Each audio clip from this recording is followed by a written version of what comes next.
नमस्कार, सुप्रभात। मैं हूं आपके साथ प्रीति सिंह। आइए सुप्रभात की शुरुआत करते हैं मुख्य गतिविधियों के साथ। केंद्र सरकार ने लाल किले के पास हुए विस्फोट को बताया आतंकवादी घटना। मंत्रिमंडल ने पारित किया प्रस्ताव। कैबिनेट ने ब्लास्ट पर गहरा शोक व्यक्त करते हुए पीड़ित परिवारों के प्रति जाहिर की संवेदना। 2 मिनट का रखा मौन। प्रधानमंत्री ने विस्फोट के पीड़ितों से अस्पताल जाकर की मुलाकात। जल्द स्वस्थ होने की कामना। कैबिनेट के 3 बड़े फैसले। एक्सपोर्ट प्रमोशन मिशन को दी मंजूरी। निर्यातकों के लिए ऋण गारंटी योजना को दी स्वीकृति। हरित ऊर्जा के लिए महत्वपूर्ण ग्रेफाइट, सीजियम, रुबीडियम और जिरकोनियम खनिजों की रॉयल्टी दरों को युक्तिसंगत बनाने को भी मंजूरी। एसआईआर के दूसरे चरण में वितरित किए गए 37 करोड़ से ज्यादा गणना प्रपत्र। 12 राज्यों, केंद्र शासित प्रदेशों में वितरित किए गए फॉर्म। बीएलओ घर घर जाकर वितरित कर रहे हैं गणना फॉर्म। 51 करोड़ से ज्यादा मतदाताओं पर पड़ेगा प्रभाव। जमात इस्लामी से जुड़े 500 से ज्यादा ठिकानों पर छापे। कई आपत्तिजनक सामग्री और डिजिटल उपकरण जब्त। श्रीनगर, गांदरबल, बडगाम, बारामूला, बांदीपोरा, कुपवाड़ा में कई जगहों पर छापेमारी। और विदेश मंत्री एस जयशंकर ने बुधवार को कनाडा में G7 विदेश मंत्रियों की बैठक में हिंद प्रशांत सहयोग पर की चर्चा। सुरक्षित और लचीले समुद्री क्षेत्र के लिए भारत के दृष्टिकोण को किया रेखांकित। चुनौतियों के लिए गहन अंतर्राष्ट्रीय सहयोग की आवश्यकता पर जोर।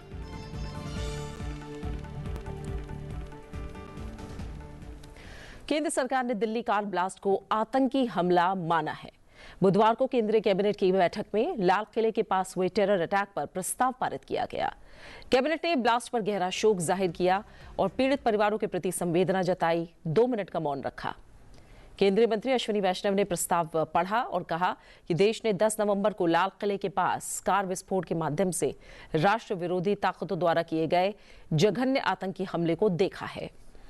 मंत्रिमंडल निर्देश देता है कि इस घटना की जांच बेहद तत्परता और पेशेवर तरीके से की जाए ताकि अपराधियों, उनके सहयोगियों और उनके प्रायोजकों की पहचान करके बिना देरी किए न्याय के कटघरे में लाया जा सके। मंत्रिमंडल ने सभी घायलों के शीघ्र स्वस्थ होने की प्रार्थना की और पीड़ितों की देखभाल और सहायता प्रदान करने वाले चिकित्सा कर्मियों और आपातकालीन सेवाओं के त्वरित प्रयासों की भी सराहना की। मंत्रिमंडल ने निर्देश दिया कि घटना की जांच जल्द से जल्द की जाए। अपराधियों, उनके सहयोगियों, षड्यंत्रकारियों को पकड़ा जाए, पहचान की जाए और बिना किसी देरी के न्याय के कटघरे में खड़ा किया जाए।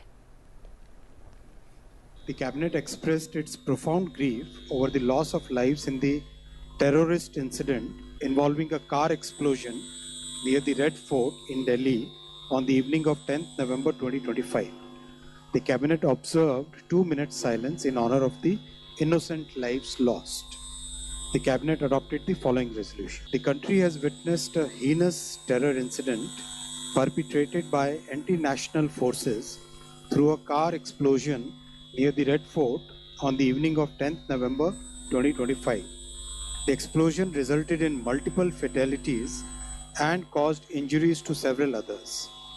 The cabinet pays its solemn respects to the victims of this senseless act of violence and conveys its heartfelt condolences to the bereaved families. The cabinet prays for the speedy recovery of all those injured and appreciates the prompt efforts of the medical personnel and emergency responders who have been providing care and support to the victims. The cabinet unequivocally condemns this dastardly and cowardly act that has led to the loss of innocent lives. The cabinet reiterates India's unwavering commitment to a policy of zero tolerance towards terrorism in all its forms and manifestations. The cabinet also recorded its appreciation for the statements of solidarity and support from many governments around the world. The cabinet notes with appreciation the timely and coordinated response of the authorities, security agencies, and citizens who acted with courage and compassion in the face of adversity. Their dedication and sense of duty are deeply commendable. The cabinet directs that the investigation into the incident be pursued with the utmost urgency and professionalism so that the perpetrators, their collaborators, and their sponsors are identified and brought to justice without delay. The situation continues to be closely monitored at the highest levels of the government. The Cabinet reaffirms the government's steadfast resolve to safeguard the lives and well-being of all Indians, consistent with its enduring commitment to national security and the safety of every citizen. Bhutan से लौटते ही प्रधानमंत्री नरेंद्र मोदी सीधे दिल्ली के LNJP अस्पताल पहुंचे। वो हर उस घायल के पास रुके जो लाल किले के पास हुए भयावह विस्फोट में जख्मी हुआ। प्रधानमंत्री ने घायलों का हाल जाना और उनके परिवार वालों से बातचीत की। प्रधानमंत्री ने सभी घायलों को सांत्वना दी, उनका हौसला बढ़ाया। उन्होंने डॉक्टरों से उपचार की जानकारी ली और हर संभव मदद का भरोसा दिलाया है। प्रधानमंत्री ने कहा कि एक अमानवीय घटना है। निर्दोष लोगों पर वार करने वालों को किसी भी सूरत में बख्शा नहीं जाएगा। न्याय होगा, जरूर होगा। देश के मुखिया ने घायलों के शीघ्र स्वस्थ होने की कामना की है और उन परिवारों के लिए भी प्रार्थना की जिनके अपने अब हमारे बीच नहीं रहे हैं। सोमवार को लाल किला सिग्नल के पास हुए दिल दहला देने वाले विस्फोट में 12 निर्दोष लोगों की जान चली गई।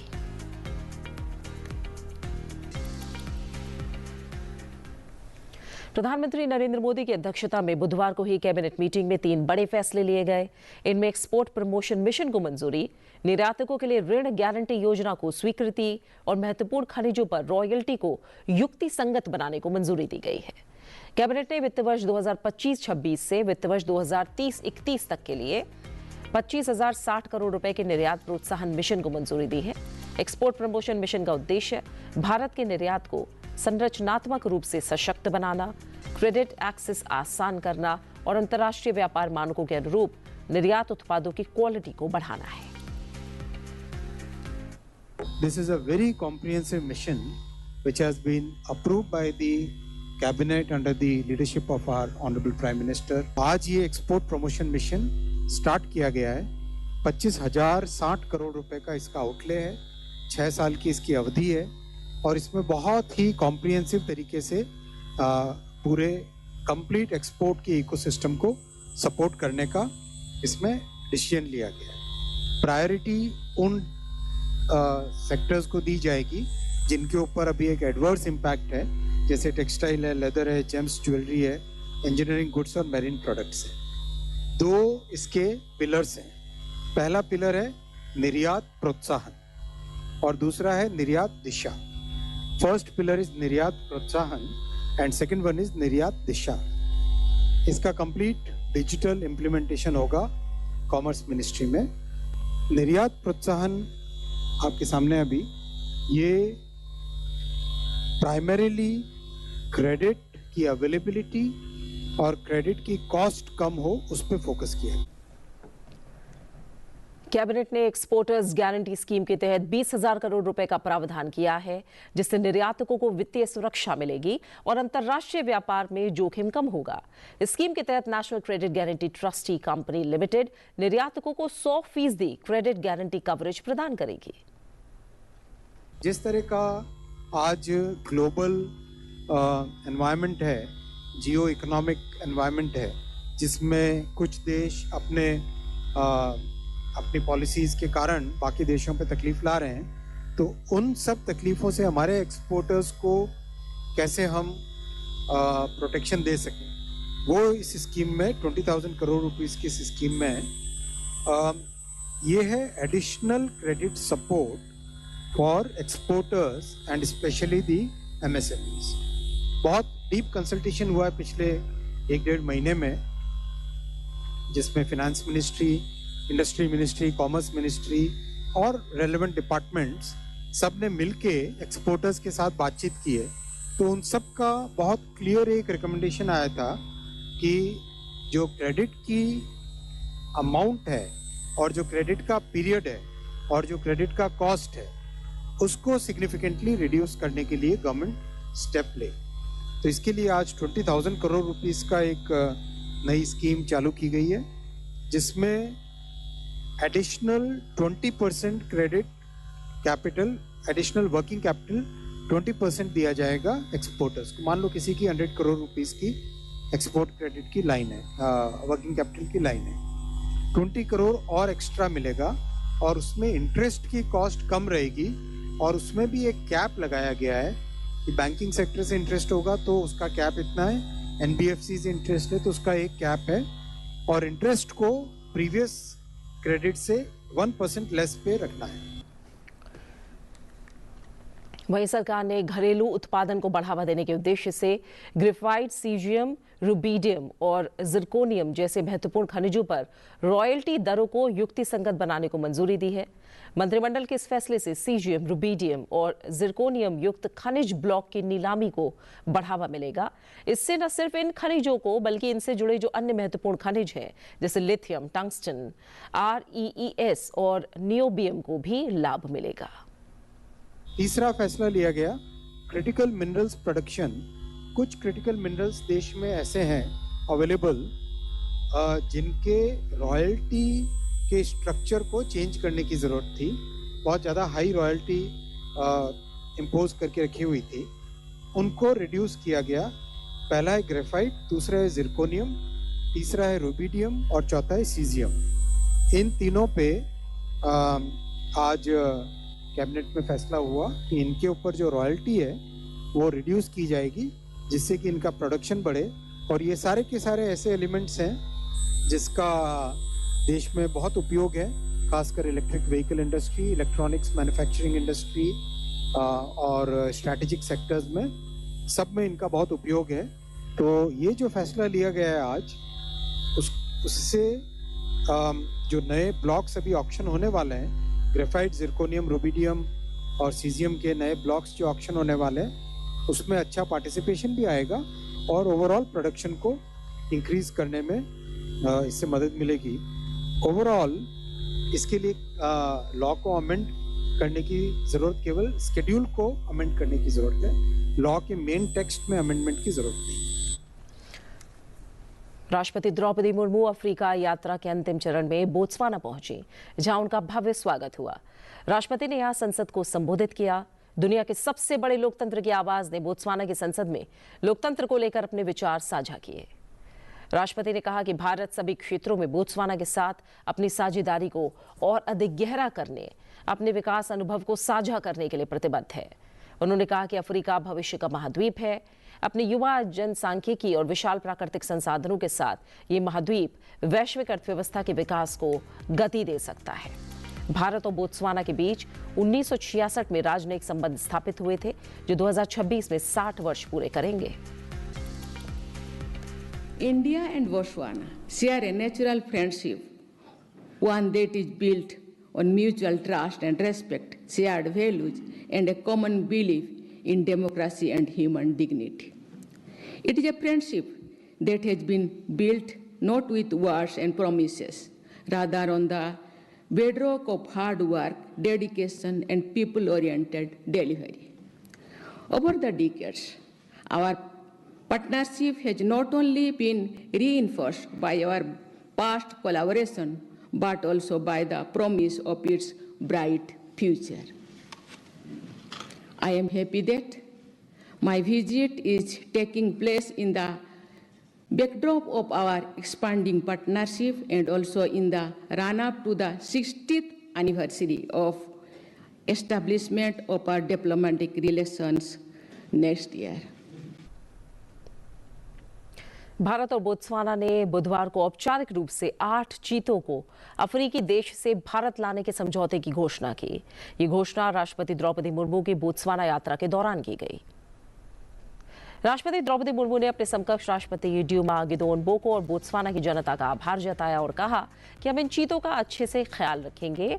इस अवसर पर राष्ट्रपति बोको ने कहा कि उनकी सरकार प्रतीकात्मक रूप से इन चीतों को राष्ट्रपति द्रौपदी मुर्मू के हवाले आज करेगी। दोनों राष्ट्राध्यक्ष आज एक विशेष कार्यक्रम की अध्यक्षता करेंगे, जिसमें 8 पकड़े गए चीतों को मोकोलोदी नेचर रिजर्व के क्वारंटीन एरिया में छोड़ा जाएगा।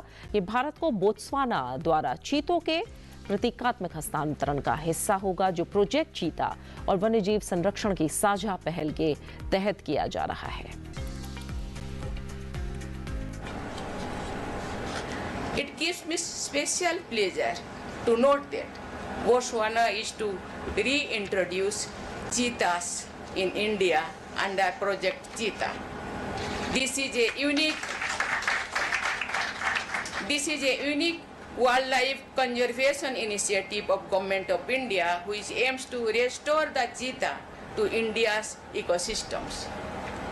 I must thank President Boko and the people of Botswana to agreeing to send their cheetahs to India. We will take good care of them. संसद के शीतकालीन सत्र से पहले लोकसभा अध्यक्ष ओम बिरला ने एक अहम फैसला लिया है।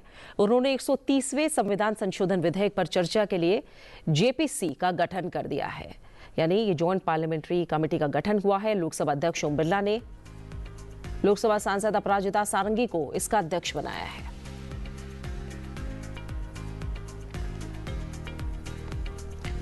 इस समिति में कुल 31 सांसदों को शामिल किया गया है। लोकसभा से 21 और राज्यसभा से 10 सांसद हैं। 3 प्रमुख विधेयकों, संविधान 130वां संशोधन विधेयक 2025, जम्मू कश्मीर पुनर्गठन संशोधन विधेयक 2025 और केंद्र शासित प्रदेशों की सरकार संशोधन विधेयक 2025 की समिति समीक्षा करेगी। राजनीति में नैतिकता और जवाबदेही लाने के लिए 130वें संविधान संशोधन में प्रावधान है कि अगर कोई मंत्री 30 दिन तक जमानत न मिलने पर पद से इस्तीफा नहीं देता तो वो स्वतः हट जाएगा।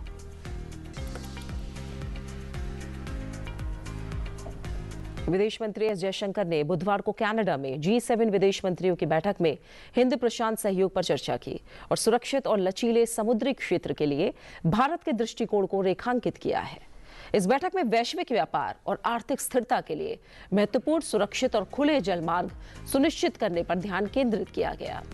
एस जयशंकर ने एक सोशल मीडिया पोस्ट में बताया है कि उन्होंने समुद्री सुरक्षा और समृद्धि पर G7 विदेश मंत्रियों की बैठक के आउटरीच सत्र में भाग लिया, जहां उन्होंने हिंद प्रशांत सहयोग और बंदरगाह आधारित विकास पहलों के माध्यम से समुद्री सुरक्षा के प्रति भारत के दृष्टिकोण को रेखांकित किया। उन्होंने विश्वसनीय और विविध समुद्री संपर्कों की आवश्यकता पर जोर दिया और नौवहन बुनियादी ढांचे को उन्नत करने और लचीले व्यापार गलियारे बनाने के प्रयासों का भी जिक्र किया।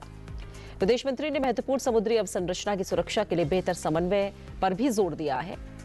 साथ ही उन्होंने समुद्री डकैती, तस्करी और मछली पकड़ने सहित समुद्री खतरों और आर्थिक अपराधों पर चिंता भी जाहिर की। इस बात पर जोर दिया कि इन चुनौतियों के लिए गहन अंतर्राष्ट्रीय सहयोग की आवश्यकता है।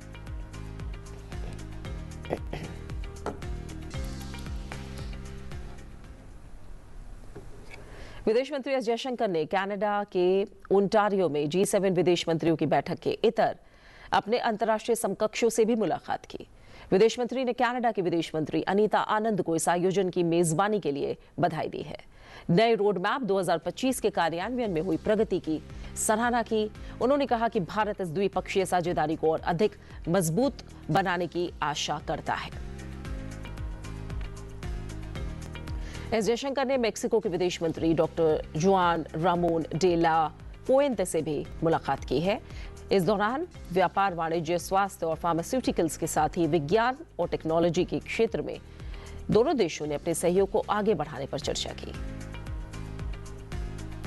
साथ ही फ्रांस के विदेश मंत्री जीन नोएल बैरोट के साथ भी अपनी बैठक के दौरान दोनों नेताओं ने अपनी रणनीतिक साझेदारी की समीक्षा की। इस दौरान दोनों नेताओं ने बहुपक्षीय पहलुओं पर अपना सहयोग मजबूत करने पर चर्चा की। ब्रिटेन की विदेश सचिव याविट कूपर से मुलाकात में विदेश मंत्री एस जयशंकर ने अपने संबंधों में सकारात्मक गति देने और प्रमुख क्षेत्रों में सहयोग बढ़ाने पर भारत ब्रिटेन विजन 2035 की पुष्टि की। इस कार्यक्रम में विदेश मंत्री ने अपने ब्राजील के विदेश मंत्री मोरो वियरा, जर्मनी के विदेश मंत्री जोहान वेडफुल और दक्षिण अफ्रीका के विदेश मंत्री रोनाल्ड लामोला से भी मुलाकात की। दिल्ली में हुए आतंकी हमले के बाद जम्मू कश्मीर पुलिस ने आतंकी नेटवर्क के खिलाफ कार्रवाई तेज कर दी है। घाटी में जमात इस्लामी समेत प्रतिबंधित संगठनों से जुड़े लगभग 500 लोगों के ठिकानों पर छापेमारी की गई। पुलिस अधिकारियों ने बताया कि विश्वसनीय खुफिया सूचनाओं पर यह छापेमारी की गई है, जिनके संकेत मिलता है कि जेईआई से जुड़े तत्व विभिन्न मोर्चों पर अपनी गतिविधियां फिर शुरू करने की कोशिश कर रहे हैं। कश्मीर घाटी के 10 जिलों श्रीनगर, गांदरबल, बडगाम, बारामूला, बांदीपुरा, कुपवाड़ा, अनंतनाग, कुलगाम, पुलवामा और शोपिया में कई जगहों पर छापेमारी की गई। साथ ही जेईआई के सदस्यों और उनके सहयोगियों के आवासों और परिसरों पर तलाशी ली गई है। ये कार्रवाई जमीनी स्तर पर आतंकवादी पारिस्थितिकी तंत्र और उसके ढांचे को ध्वस्त करने के प्रयासों के तहत की गई है। छापेमारी के दौरान आपत्तिजनक सामग्री, डिजिटल उपकरण जब्त किए गए। कई जेईआई सदस्यों से पूछताछ की गई। आतंकवाद को सहायता देने वाले नेटवर्क का पता लगाने और उसे नष्ट करने के लिए कई गिरफ्तारियां भी हुई हैं।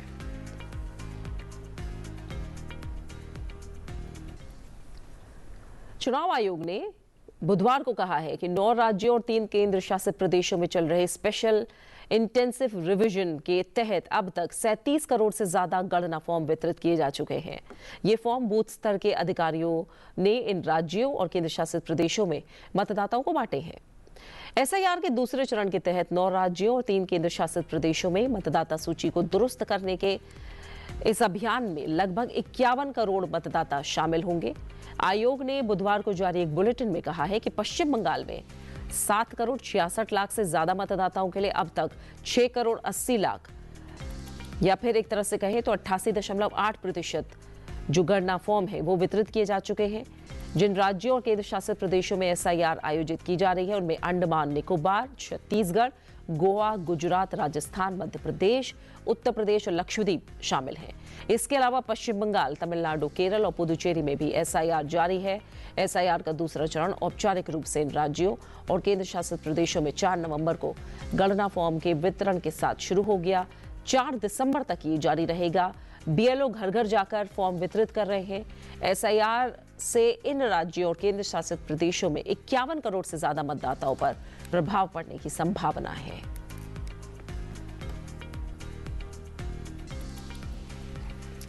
और इसी के साथ फिलहाल सुप्रभात में मेरे साथ इतना ही। प्रधानमंत्री नरेंद्र मोदी 2 दिन की भूटान यात्रा पर थे। जाते जाते आपको छोड़ जाते हैं इस यात्रा से जुड़ी कुछ दिलचस्प झलकियों के साथ। अपना अच्छे से ख्याल रखिए। बने रहिए सनसद टीवी के साथ। नमस्कार।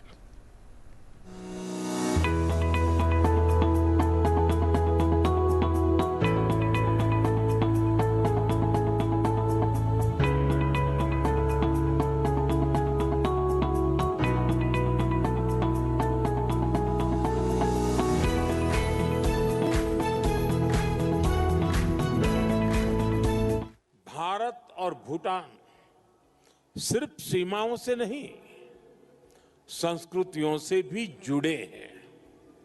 हमारा रिश्ता वैल्यूज का है, इमोशंस का है, पीस का है, प्रोग्रेस का है